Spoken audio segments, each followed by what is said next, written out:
Communion au quotidien. Bonjour amis, je continue de bénir le Seigneur qui vous retient attachés à communion au quotidien. Je demande à notre Père Céleste de vous ouvrir ses trésors. Veuillez prendre place avec nous autour de la table pour ce moment de communion avec Dieu en famille et soyez les bienvenus. Nous sommes en train d'étudier l'expérimentation, c'est-à-dire notre témoignage sous la puissance du Saint-Esprit. C'est la praxis, le côté pragmatique de la foi. Des personnes réelles, ordinaires, qui confessent Jésus-Christ et qui laissent le Saint-Esprit travailler dans leur vie pour produire des fruits tels que relatés dans les Actes des Apôtres, les actes du Saint-Esprit. Hier, nous avons vu la joie des disciples ayant accueilli Pierre, sorti de prison miraculeusement sous la direction d'un ange du Seigneur, dépêché pour la libération de l'apôtre.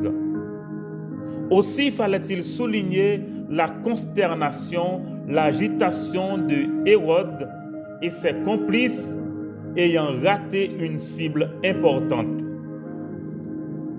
Un avis de recherche est publié contre Pierre et les soldats de garde sont conduits au supplice, comme pour compenser le fait que Pierre n'a pas été trouvé pour subir le sort lui ayant été réservé. Ceci nous fait réaliser que le diable, agissant dans ses persécuteurs, ne se préoccupe que de verser du sang. Donc, à défaut de Pierre, ses propres soldats sont mis à mort. Nous avons aussi découvert comment Hérode s'est retiré à Césarée pour la dernière fois. Je souligne pour la dernière fois. Mais que s'est-il passé ensuite? Nous lisons en Actes des Apôtres, chapitre 12, versets 20 à 25. Il est dit: Hérode avait des dispositions hostiles à l'égard des Tyriens et des Sidoniens. Mais ils vinrent le trouver d'un commun accord.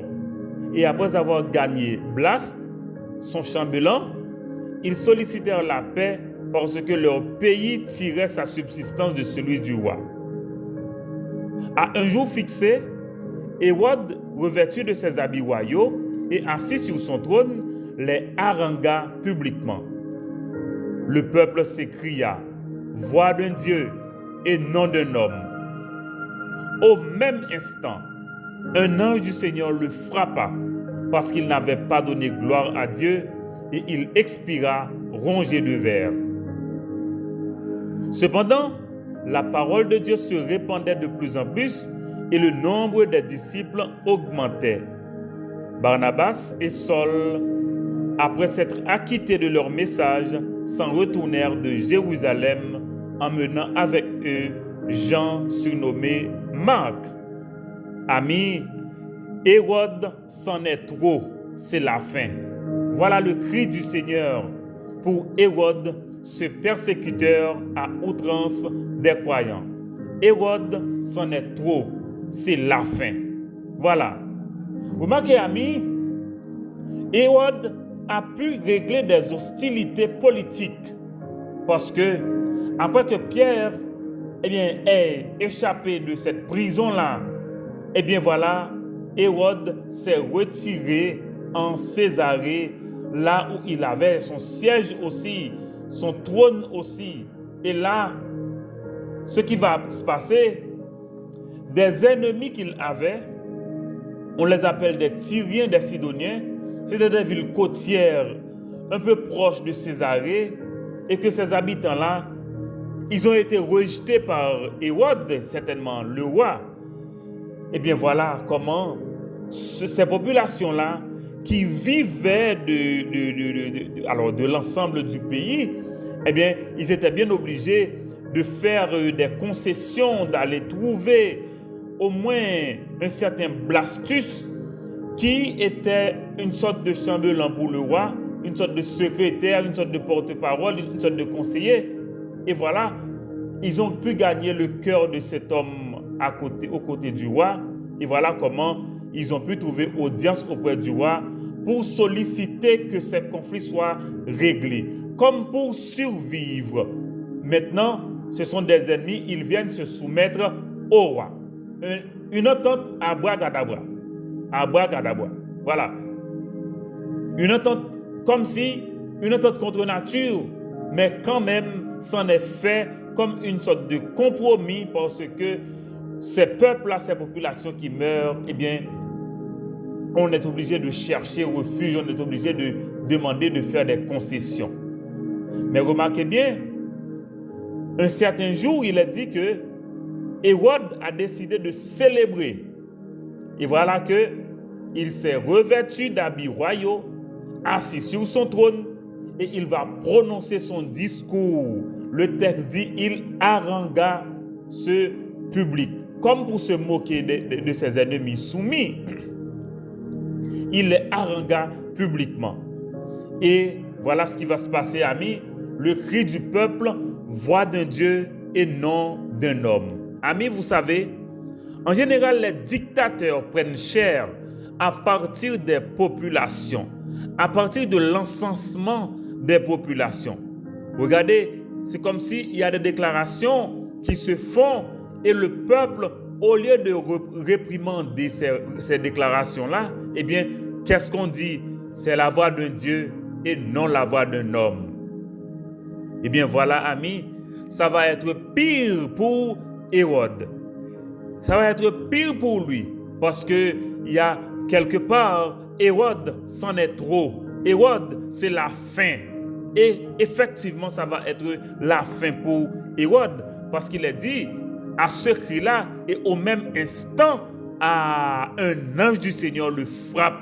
Il expire rongé de verre pour n'avoir pas rendu gloire à Dieu. Ah oui, amis. Ah oui, amis.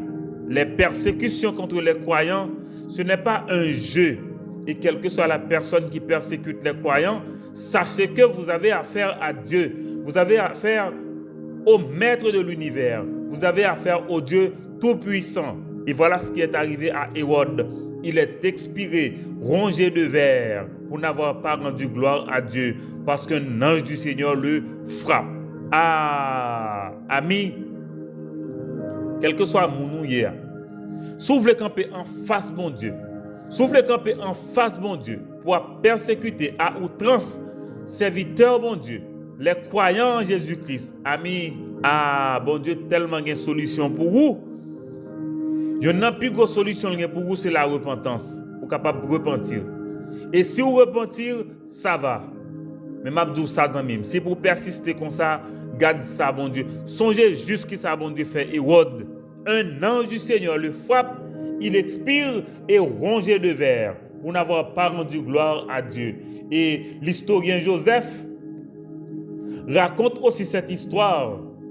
Voilà, raconte cette histoire aussi.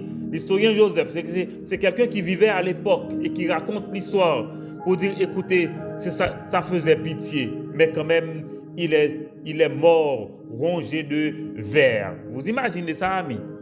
Vous imaginez ça? Ce sont des exemples qu'il faut suivre parce qu'on ne pourra pas continuer à faire du mal aux croyants. Imaginez Hérode, il est arrivé, il fait mourir Jacques, le fils de Zébédée, il fait mettre Pierre en prison. Et voilà, quand il n'a pas pu trouver Pierre pour l'assassiner, il fait mourir les soldats qui étaient de garde dans ce jour. Et il continuait à haranguer les populations. Voilà qu'aujourd'hui, qu'est-ce qui lui est arrivé? Il est frappé par un ange parce qu'il n'a pas rendu gloire à Dieu et il expire rongé de verre. Quelle fin triste pour un homme de la trempe de Hérode. Quelle fin triste pour lui. Mais c'est le sort de tous ceux qui refusent le Seigneur.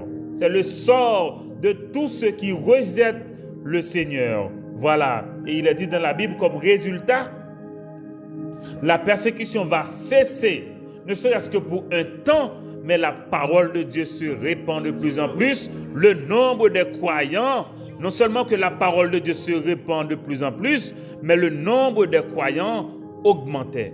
Voilà, amis, des résultats du témoignage sous la puissance de cet esprit.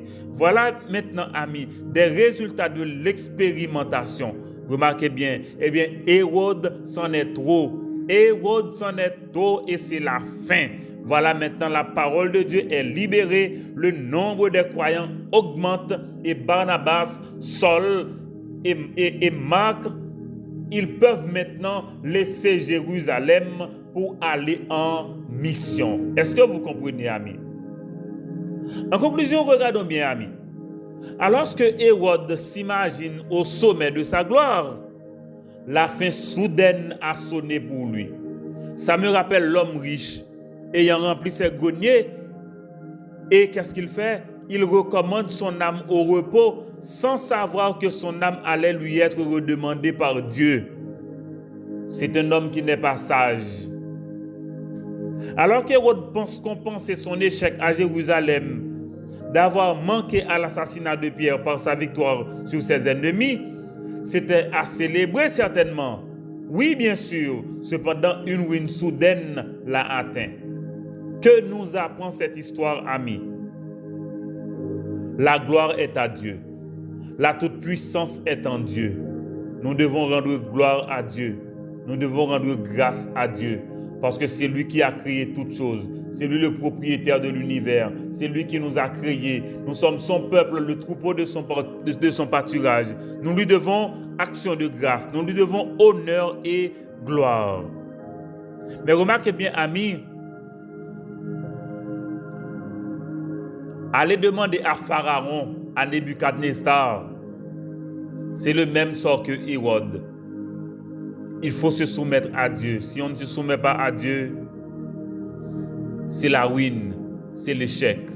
L'échec et la ruine attendent tout un chacun ayant rejeté Dieu, ayant rejeté son roi, ayant rejeté sa parole. Et je dis attention aux nations qui se liguent contre Dieu et contre son Fils.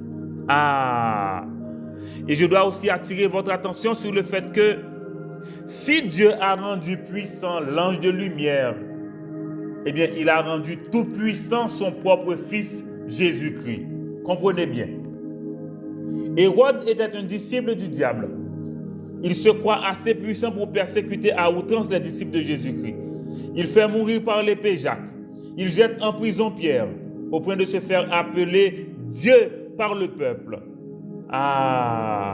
Eh bien voilà, amis. Voilà, amis. Eh bien, les disciples de Jésus-Christ aussi sont rendus tout puissants par leur chef pour prier et demander au ciel de prendre contrôle et d'agir en leur faveur.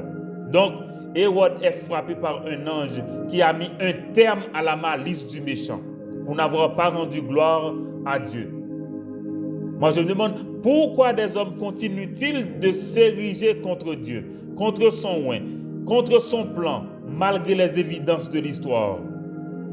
À mes compatriotes haïtiens, prenez garde. Prenez garde. Et prenez cet exemple aussi. Et changez de comportement. Car notre Dieu est le même hier, aujourd'hui et éternellement. Voilà, amis. Prions maintenant. Père de gloire, nous te rendons grâce. Nous bénissons ton nom. Nous glorifions ton nom. Nous te remercions pour la grâce, cette disposition bienveillante en vertu de laquelle tu agis avec miséricorde et bonté envers tout un chacun qui confesse Jésus comme Seigneur de sa vie. Nous te rendons grâce pour ta grâce encore disponible aujourd'hui pour tous, car tu as tant aimé le monde. Nous bénissons ton nom, Père, pour ta toute-puissance, mais surtout pour ta grâce patiente envers les hommes, ne voulant pas qu'ils périssent, mais qu'ils parviennent à la connaissance de la vérité. Nous prions maintenant pour chaque croyant persécuté pour leur foi, pour sa foi. Que ton encouragement, Père, soit une source de réconfort et de patience pour affronter ces réalités difficiles. Nous te prions pour la propagation de l'Évangile dans le monde, particulièrement dans notre pays. Père, nous avons besoin d'un témoignage convaincant pour partir à la conquête des cœurs pour l'Évangile. Nous prions pour chaque personne sur le groupe du foyer de communion. Père, réponds aux besoins de chacun. Engage chacune de ces personnes à ton service pour la conquête au nom de Jésus. Oh, voilà notre prière devant toi au nom de Jésus. Oh Père, il y a des besoins, des cas de maladie, oh des besoins de réconfort. Oh Père, nous pensons à la famille Osius. Oui, nous pensons aussi à la famille de notre frère Junior. Seigneur, fais quelque chose. Interviens miraculeusement. Oui, nous avons besoin de toi pour notre pays, pour que cette calamité puisse cesser. Notre famille a besoin de toi. La grande famille du foyer de communion dépend de toi. Oh, merci pour l'équipe de gestion du foyer de communion. Et nous comptons sur toi. Nous comptons sur tes grâces. Nous comptons sur ton amour. Oui, nous comptons sur tes directives. Oh, merci pour toutes choses. Voilà notre prière devant toi aujourd'hui, au nom et par les mérites infinis de Jésus. Et nous disons Amen. Amen et Amen.